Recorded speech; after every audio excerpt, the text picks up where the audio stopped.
in these set up secure team fights. So very, very interesting kind of pivot there in the face of so much counter dive with Galio and Zaya and Renata. Renata, the final piece of the massive amount of counter initiation here, is so much better when people are diving into you. So ANIVIA gives them a bit more range, a bit more security there from the mid lane from Caps. And of course, like you're saying, is quite good into the Galio itself. So both fits in answering the opponent's team, but also the lane here. So I do like that. Very interesting and impulsive. Them starting to finally get some wins after they were fully eliminated. I was more curious about what was Jankos saying in that shot. Every member of G2 intently listening, and Jankos kind of belting out some early game instructions, it looks like. Always love when we get to see, you know, those pictures of them just before we go into game, because that's where it really is important. Laying out your early game, laying out your level 1. You know, how do we want to play this out as soon as we've seen the entire team comp match up? And obviously we had the swap there with BJ being able to take up the Gwen. And it is going to be the jungle Gwen. It's definitely a bit slower, a bit more farming oriented. But Wukong is also really focused on those team fights. So we'll see if there's any sort of extra early ward. He doesn't place the trinket down towards red. Or Raptors. I mean, this is interesting. Jungle Gwen, obviously a pick that I only saw a few times domestically in the LEC, something that has been played a lot in solo queue, but I'm curious what your thoughts are on this pick generally, what it brings. Because obviously solo top lane one we're very used to seeing. Yeah, I do like it in solo queue because it does give you more autonomy. You know, it's more possibilities of 1v9 and not having to trust your team later. But it does take longer to scale than most of the predominant junglers right now. A big part of junglers right now is getting very powerful early so that you can have an impact on the Rift Herald. Wukong, right at 6, does have a big spike. And while Gwen 6 is important, Gwen scales really well with items, much more so than most of the other junglers right now. So it's definitely much more of a scaling jungle pick. Isn't going to have as much of an effect towards the early stages there, especially worried about possible Rift Herald plays. But they've got the Aatrox on top side, so you know, that plus a Galio ultimate can definitely do wonders when you're working towards some of these skirmishes. If you've got a Gwen with the Mist and a Galio ultimate to come down after the Mist, it kind of buys you more time there, so definitely gives it a lot of threat. And I think the big thing that obviously Saigon Buffalo have bought for themselves is a well-timed stun there, stops Froggy from really trading back onto Caps, is that they have, in theory, a much more comfortable laning matchup for Hosmed. Part of the reason why they moved the Gwen out of that topside matchup, but have to see. For now, obviously falling behind a little bit early on, it makes sense. Vladimir has the range, he's got the extra combat some, it's going to be difficult to play against. As the hook lands on the bottom side, Taki takes a bit of damage, but they're not relatively tanky. Courtesy of the Guardian there, able to shrug that damage off. And Hosmed might be in trouble. Really easy for Broken Blade to drop tower aggro. Expects to see him take it first. Waiting for the Q to now come out. Jankos committing fully to the fight, trying to get a bit more damage down to Hosmed. Hosmed dashing away. First blood. Broken Blade dropping tower aggro. And it's a flawless first blood. Very, very clean from the G2 duo here. Jankos getting up to Broken Blade immediately. And you can, excuse me. the early game and early morning frogs caught in my throat. The Gwen, though, you can see fully focused on the power clear. So while Jankos has had a tendency to spend and skip camps for a lot more time affecting lanes, getting his laners going, very, very useful gank from him. Gwen has gone with the full clear, power clear towards the bottom side, and now you see him here over the wall. Oh, Caps not ready for that one. Snip, snip, now down under the tower, just outside of tower range, means Caps is going to fall. A bit of a delayed kill back, but BJ now getting snowballed. Yes, and this is a scenario where 10 out of 10 times you do want the jungler taking the last hit, because Galio is the supportive one, and you've got the carry, scaling jungler. Dracos, if you get your early kills on a jungler like this, then all of a sudden, you know, the difference between a top lane Gwen and jungle Gwen starts to shrink because so much more money funneled into BJ now with their early kill onto Caps, and taking away the egg passive now will make him much more vulnerable. This means, ooh, really nice spacing there on Froggy, by the way. Just outside of the Q from ANIVIA with the Justice Punch, and then able to get right back in. That was beautifully played by Froggy. Running Ignited, ticking down, trying to walk back in and get a cheeky auto, hoping to turn this one away, realizing he's already going to drop, but that's going to be the lane and kill. Massive for Saigon Buffalo. And Kobe, they just keep winning. They've got their Gwen a kill in the early game. AP Jungler's clear speed goes through the roof with early gold, and now they've got the more aggressive laning combo in the Renata plus Xayah, and they're ahead in lane 2. Since yesterday, especially, Froggy has just been fully unleashed, and the SAIGON Buffalo here are falling right back up on it. So this is why Renata is so good into a lot of these melee matchups right now. A very good counter engage. Taki, they're able to get him with the handshake, and then on the way out, they chase down the kill. Really, really good stuff here from what's been the most consistent part of this team has been their bottom lane. I think the newest and most important member to step up has been Froggy and BJ. So that mid-jungle duo from yesterday, huge performances out of them to get the Buffalo their first win. And they're continuing their strong play today.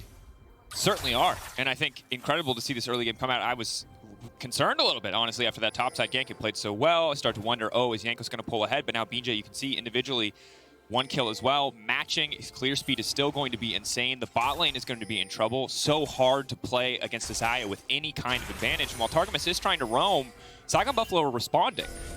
Taki is everywhere that he needs to be. They're not really getting the edge in terms of map movement, and SAIGON Buffalo pushing forward, leveraging their individual laning advantages to secure this straight. Yeah, they've got Galio ult advantage, and Caps has no egg for ANIVIA. So not only is Galio going to be way more impactful in moving down the river for this dragon fight, just champion to champion, but also not having the safety there.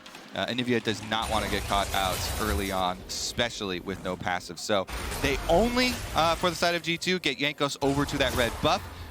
He did get a pretty deep ward here. At least we'll see the spawn number 2 in their red quadrant of their jungle on the top side of the map there for SAIGON Buffalo. Broken Blade is the point of power for G2. Got the early gank from Jankos, and as soon as he cleans up the rest of that minion wave, will reclaim a bit of the CS lead that he has on the top side. Obviously, Vladimir very good at scaling for some of that AoE damage later on into the game, though Xayah is one of the more difficult AD carries to dive. Yeah. Shogun obviously pretty comfortable. We'll see. I've been impressed with Taki in the early roams. He's been a lot, putting a little bit of pressure towards mid. But I'm also watching BJ, because this is a champion that I haven't seen too much of in the jungle for a long time. So far, my only opinions are clear speed, good. Clear speed, very good. Other than that, I'm waiting to see what Gwen is going to do when she's not locked into a lane, because she's not a traditional CC champion. She doesn't offer a lot of playmaking. She relies more on other people around her to kind of set those plays up. Yeah, fortunately for you, there's no real mystery with the champion. It's still very straightforward. Similar Gwen things. It's just that you rely on your laners to have that CC and the setup for a lot of your ganks. Like you're saying, you can't force as many. Once you get level 6 and you've got your ultimate, then you become really threatening, though. And so for BJ, why it was so big for him to get that early kill, ooh, nice, able to still get off that recall there for Aatrox. Normally, after you're full clear on Gwen, you've got a little bit of extra time that goes to waste. Most other junglers, can do something with it, affect a lane or something like that, but usually the level 4 Gwen doesn't have that big of an impact, but you got a very efficient early stop in there to mid lane to get that money, and look at him. Build path here accelerated. But for G2, this Herald that we mentioned and the difference between the two junglers, Jankos takes no hesitation, starts up that Herald. They've got a control ward on it, and since the Buffalo have committed 2 members to stay bottom, they should for sure just give up this Rift Herald. It's only really counting how many turret plates do you get in payment for it, because G2 will pay that price on the bottom side. 2 turret plates in total have been taken, though already a lot of damage was done after that early kill. Yeah, it's so hard now for Black to step forward as long as those feathers are down. You can see Targamas looking to lock in. Hey, we were talking about TSM earlier. Completely zoned off the tower as well, though. I want to point out. So, Shogun and Taki absolutely, monstering on the bottom side of this map. The SAIGON Buffalo bottom lane has been such a point of power for them, and now BJ's coming to join, and they've got a Galio ult. Be big. That's the ulti now going down. Targamas just means that he's walking away a little bit. Black has the ultimate to reposition if he needs to. He's trying to get away from BJ. Jankos now on the way in. SAIGON Buffalo, they overstayed. Shogun so incredibly low. Taki incredibly low, but Targamas already down. Jankos looking to finish 1 kill, trying to stop the feathers from coming back. Clean flash from Shogun to finish the job, and BJ now hungry for a little bit more blood. One more Anna's gonna pocket, but it's not enough. Snip, baby! It was getting dirty there for a second, Daniel. I thought G2 were going to clean up more kills, but in the end, the Buffalo with the extra person. Galio ult means the difference. Caps on ANIVIA can't really get down there. Could teleport to the tower, but decides to push the wave instead. Gets 1 wave into mid-turret, and the Buffalo will get not only the extra kills on the bottom side of the map, but the entire turret in the aftermath.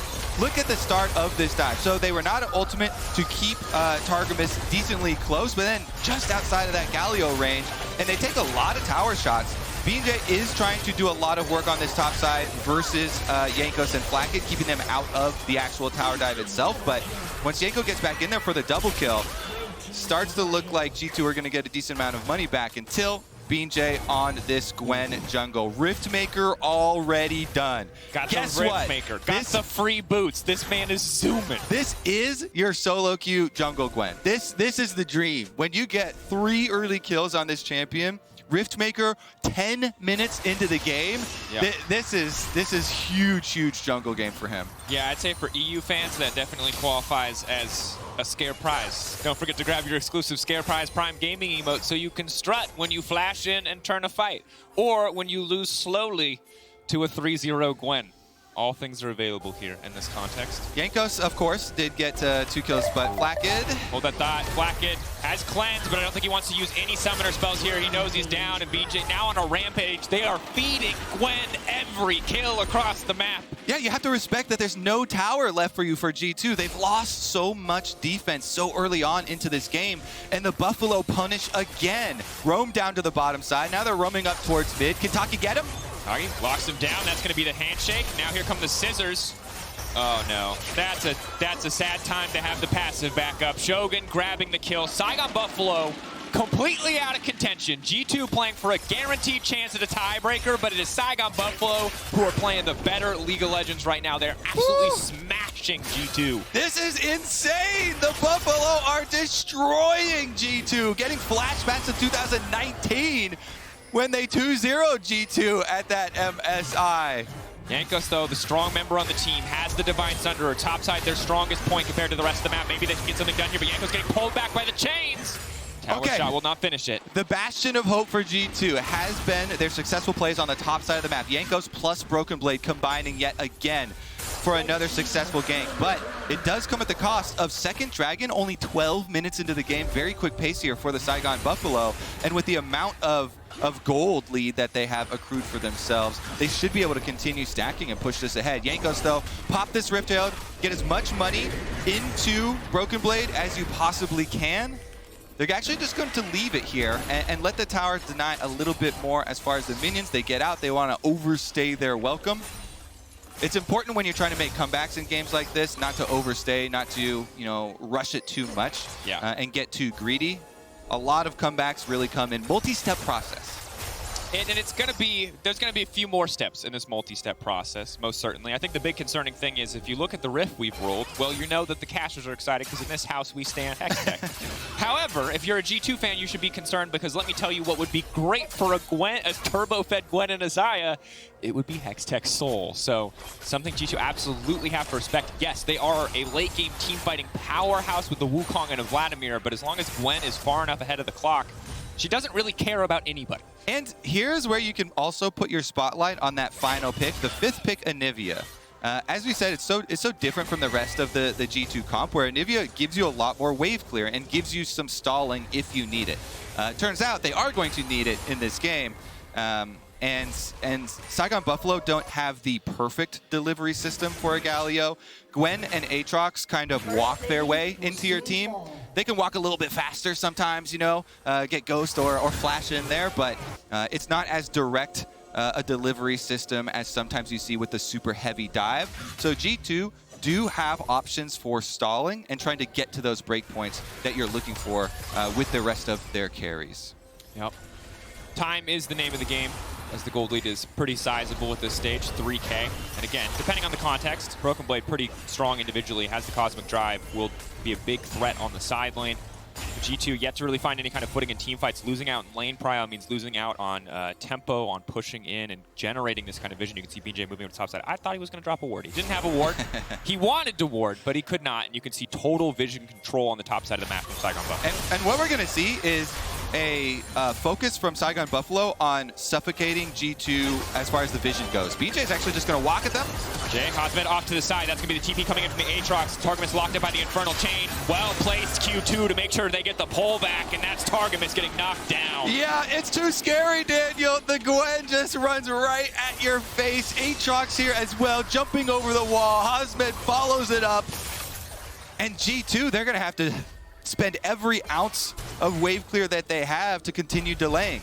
Yeah. Their only kind of benefit is that the Buffalo don't have a great siege team, so it's harder for them to take the rest of the towers in the face of ANIVIA. Fortunately for the Buffalo, though, neutral objectives coming right back onto the map. They'll just focus on Rift Herald number 2 here and then transition down to the 3rd Dragon, which is at a very quick pace. Yep. ANIVIA is recalling, but Caps does have his Unleashed teleport ready. He could teleport back after this fight. EV getting lower and lower. Saigon Buffalo maybe secure that one. Looks like they did, as BJ is now going to grab it. Caps returns to mid lane, so he'll be there in time to potentially stall or stop this Herald push, but mid lane tier 1 tower is so important. It's basically gone, because you can try and wave clear, but the Herald is going to destroy that tower no matter what. Well, they're not even going to use it. Gwen immune, obviously. Frustrating for Caps. He has to get so close to do anything here. Renata ult means that Caps is going to punch his friends. Hit him with a little snowflake on the nose. Yep. Gotcha. Fear my terrible auto attack animation. Targamas is literally at 100% life. He's like, wait, what, sir? The tower is dead, though, and they didn't have to invest the Rift Herald. So Buffalo actually have a pretty quick way to accelerate this game. They've got Rift Herald in hand and 50 seconds left on Dragon number 3. So just go to those neutral objectives. Then you can siege up with your Rift Herald, plow down the last one, and you'll be prepped and ready for a very early Dragon Soul.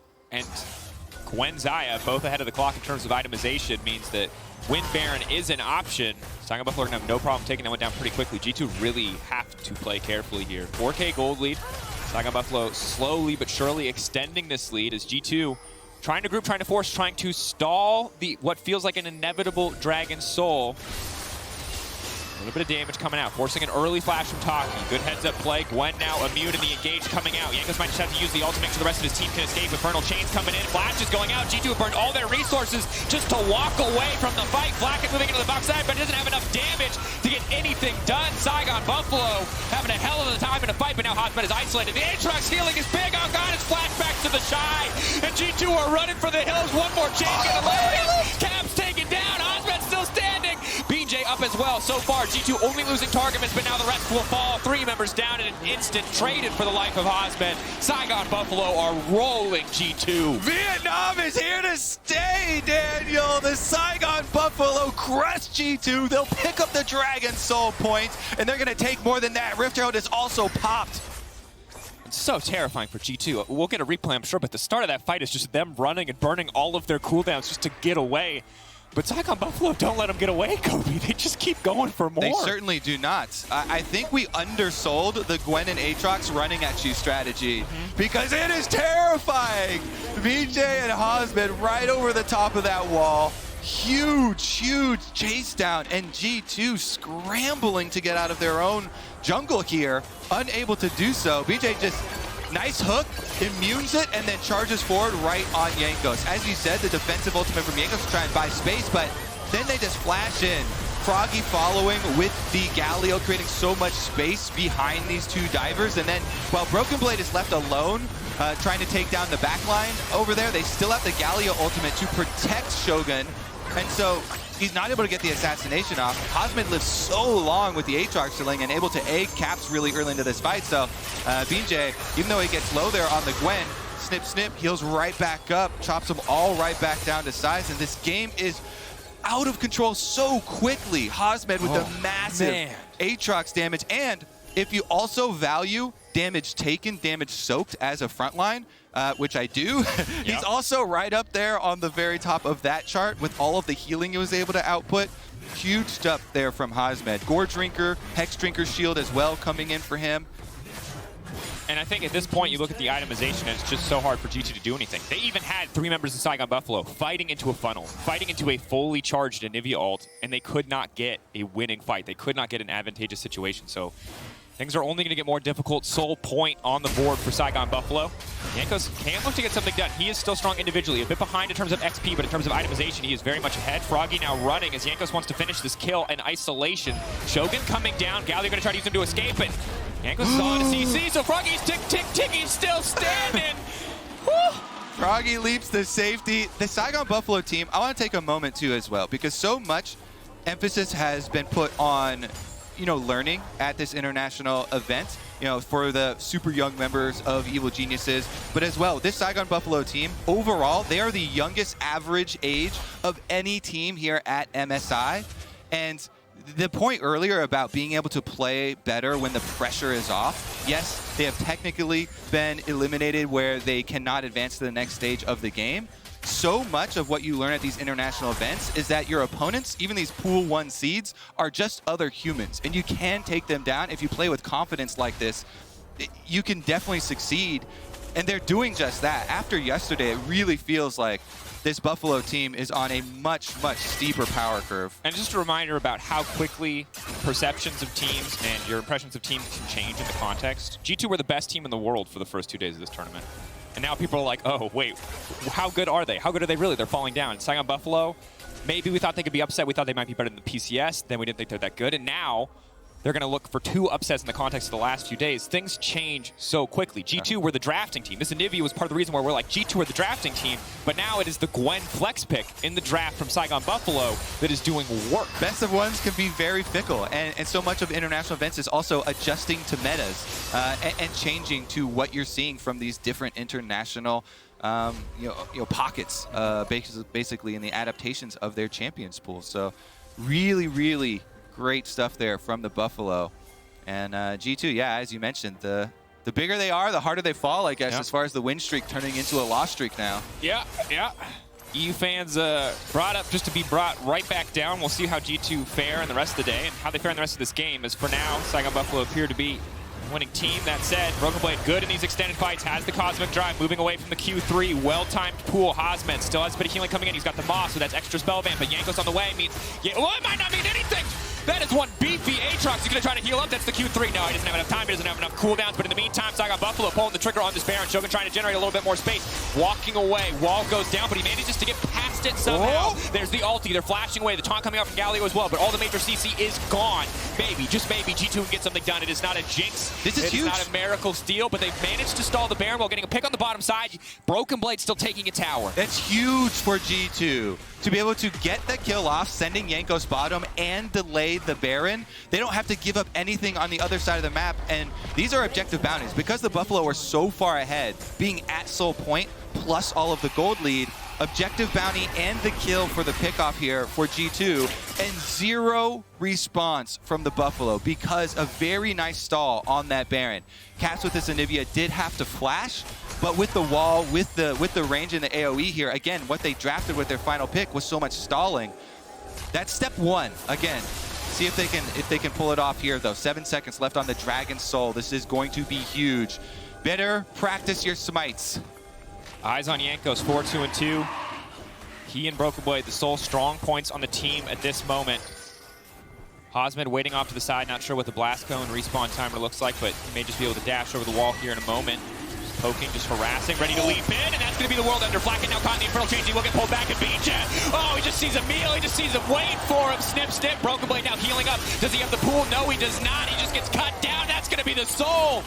Flacken got squished like a bug, Daniel. It's still going to be down to a smite, though. Jankos is alive. He's got flash. He's got W. He's over the wall. Praying on a miracle. Praying. Can he take it away? He got it.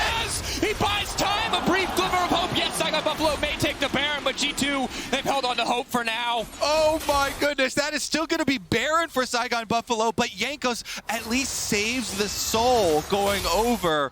G2, they're going full defensive now. They've got to stall for a long time because the Buffalo are going to come knocking at your door. They will be wearing purple. They will be buffing up their minions, and they will be looking to get a second win at MSI.